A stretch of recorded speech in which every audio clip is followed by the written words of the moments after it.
I appreciate a chance to air my views. As most of my audience realize, I was taken prisoner of war by a gang, only semi identified, with some sort of official army approval. Prisoner of war against the enforcement of the Bill of Rights, which is a strange thing to be held prisoner of war from in your own country. But it is true that over the years I've said things to the effect that we don't know if the claim by Russia and North Korea that so on that our constant testing and badgering and I mean it seems our technology is under our control, but our constantly aggressive testing and so on is feeding into the feedback loop of their suspicion, distrust, defensiveness, antagonism, and testing too, because we refuse to try to alleviate that tension, always saying it's a burden of proof of them when we should be confident enough to set a precedent. But anyway, this is my grandfather. I'll tell you a little about him. He was the copy editor for the St. Louis Post Dispatch, for the Miami Herald, the Wichita Herald, and so on. And he said to me in a letter he sent me in his 80s, when I was young, I had all the answers. Now that I'm old, I'm grateful to have some of the right questions. I think what we have in our current situation is the right question being, how did the Vietnam War facilitate closer working relations between the KGB and the CIA? Now, I know that this happened because John Stockwell of the CIA used to follow me around, probably still does. And he said that, he did liaison closely with Russians in the field. So Oliver Stone met with Putin. I mean, it'd be perfectly fair to say that what's going on is that Charles Grassley is a Russian spy. I mean, why did they come after me? My father was from Iowa. It doesn't make any sense. And the way they've come after me is very peculiar. You know, Nietzsche had a quote that war would perfect the German spirit, but victory would destroy it.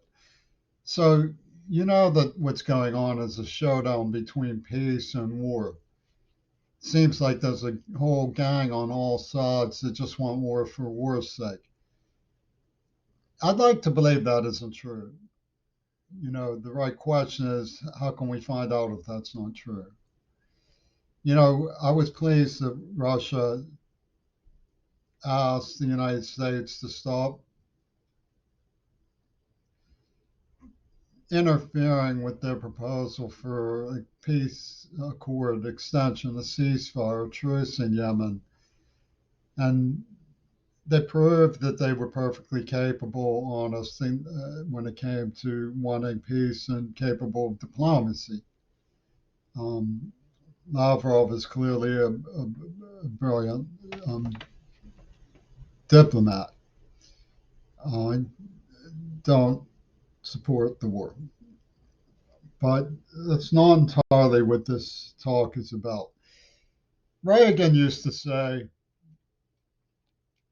thanks to the fact that the peace movements leaders or voices are as shrill as they are wrong, or as wrong as they are shrill.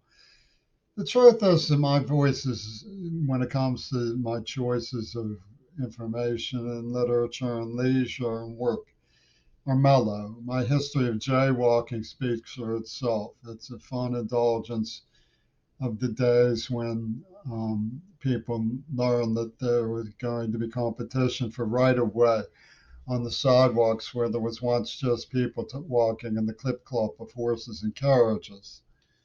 Now, we do see some of the defects of American culture in the response to jaywalking, shrill billboards saying, you will be like Chinese if you support speed limits, crazy things like this, which is just the heritage of the United States.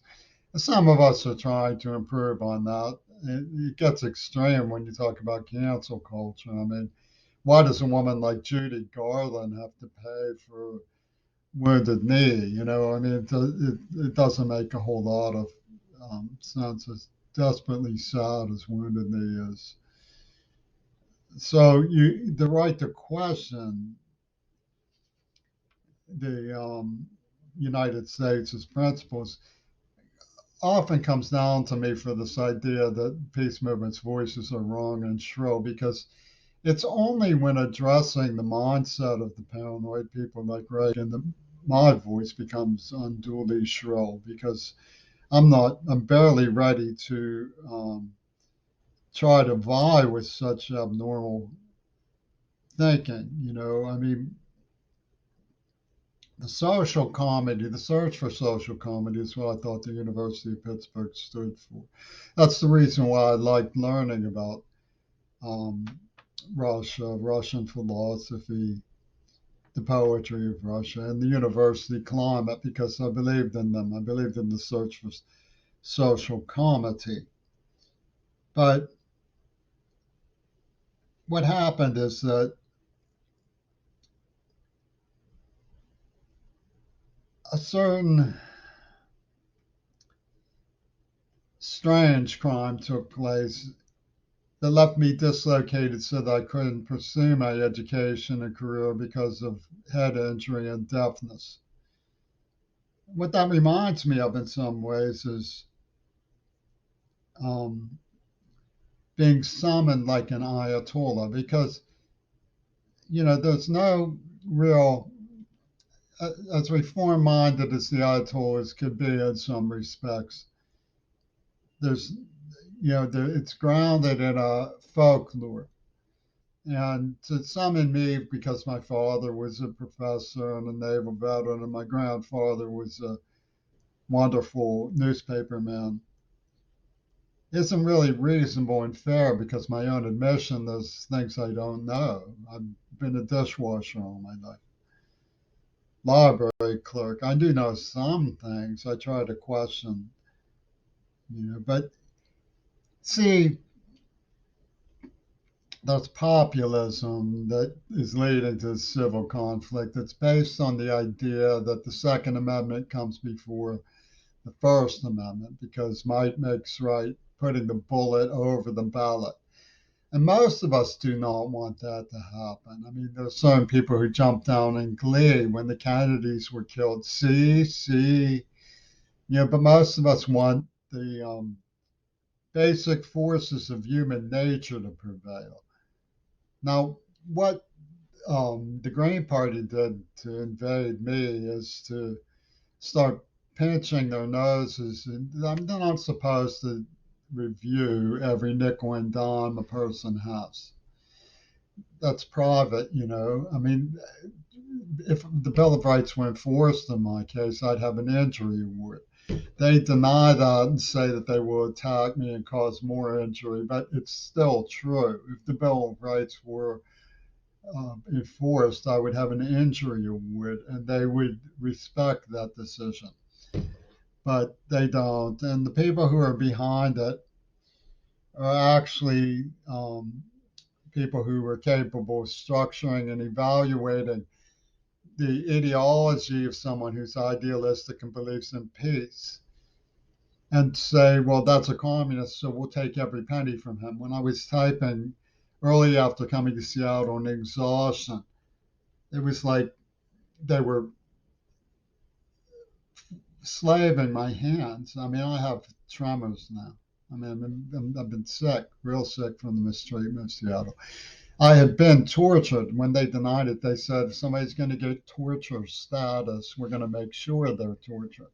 Oh, I'd already been tortured. So what they're doing is creating a grossly inhuman situation. But the people who came up with this idea of nickel and diming a victim of torture were the spinsters of the oligarchy. Don't make any mistake about it. The conniving parochial ethics as morals in extreme situations, which is a deadly affront to our civics.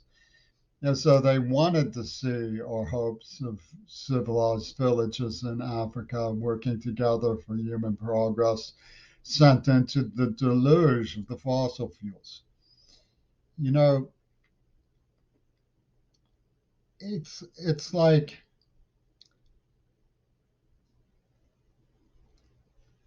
one of the things that comes through about it is this idea that they're canvassing for the occult idea of mystical conception being something that um, alienists morph into the extreme right wing's idea of military psychology. That's when things that are very Reagan get really shrill. I don't like that at all. But it's based on ideas about women, forced marriages. Letters that they sent me had all this stuff about having a crush on someone. And Deanna Mancini used to say, I would if I could, but I can't, so I won't. It was the idea that UW sociologists call sexual access, vying for sexual access. So, you know, you'd have to think, is it reasonable to question if the oligarchy gets away with creating this structured showdown for some reason that they want as an ultimatum? Would they settle for negotiated achievements with the help of reforming such ideas? I mean, it's not really good to conceptualize progress as the restoration of forced marriages and stuff. I mean, I don't think it's reasonable. I don't think Russian women want that either. I don't think that can't possibly be what we're seeing. But they talk about Kennedy being like the sweet cheat gone, walking out on women, but even though when you look at the semiotic clips, it's clear that they're Houdini pattern in Veronica Lakes. Now you see it in the Japanese clips I've put up that show the woman closing her eyes praying and the man being gone, where did he go? And then celebrating he got away. Like the Houdini pattern. Now you see it. Now you don't. Could be applied to women who leave their men, like the way Martha Gellhorn left men who she loved in the field of battle. I love you and will never forget you. You may not see me, but I'm still there. I still love you. So there's different ways of reading um, the meaning of the fourth dimension in our conceptions of love. I don't think it should be foreclosed by one draconian idea of John Lennon's blank check as a symbol of unending liability on the United States, because her choosing of me is clearly symbolic. I mean, they just made up this stuff about none, and it was um, a cruel twist of how to manipulate populism and what amounts to a witch hunt. And so when we look at this situation, the rather sad, shrill situation, it gets shrill because you have, the mystical conception in the battlefield of Armageddon. Most of us said, don't believe in limited strikes. It's too atrocious. But these guys are like, well, guess who's smart? I'm smart. Oh, I can conceptualize anything. It's not smart. When you look at um, like the way that people in Pittsburgh vie for redneck status, it's not smart. What my sister talked about when she said, love, that doesn't get consummated. She called it the eternal maybe. You might be in doubt about love, but something tells you that love is real.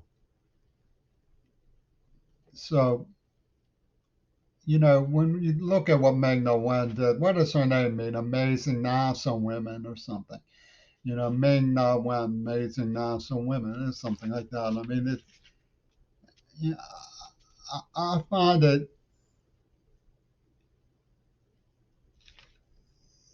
terrible that people who kept playing the ins and outs of Tess of the D'Urbervilles, these British rock musicians, their idea of excuse them while they kiss the sky was intoned with the heavy admonition of parochial heavy